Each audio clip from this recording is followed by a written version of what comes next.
او انشاءالله د شیخ رحم الله دا وینا دا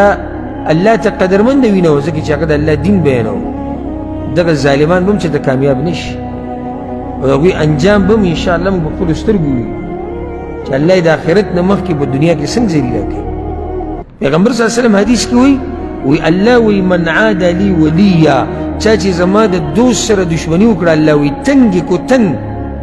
الله وی زه سره د جنګ اعلان کوم سم خیال دی چې دغه ولی الله اتیش چړې والی او هغه مړ کي دی به بچ شي د الله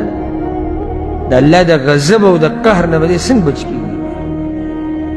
الحمدلله دا طریقه د الله ده په نیکانو باندې امتحانونه راځي او بیا الحمدلله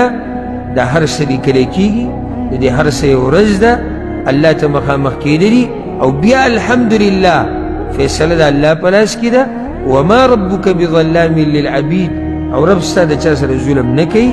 څه چې دي د هغې به تپوس کوي فوربک لنسألنهم اجمعین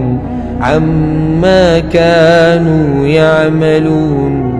الله وی اے پیغمبر ستا پر رب می دی قسمی چې دی ټول نه به د یوې خبرې تپوس کوم الله په ځان قسم خوړلی وي زه به د یوې خبرې تپوس کوم ورب الکعبه زموږ د زړه دومره مطمئن دی د الله په دې خبره باندې تپوس یې مه کوه هغوی زه به د یوې تپوس کوم د هر څه به تپوس کوي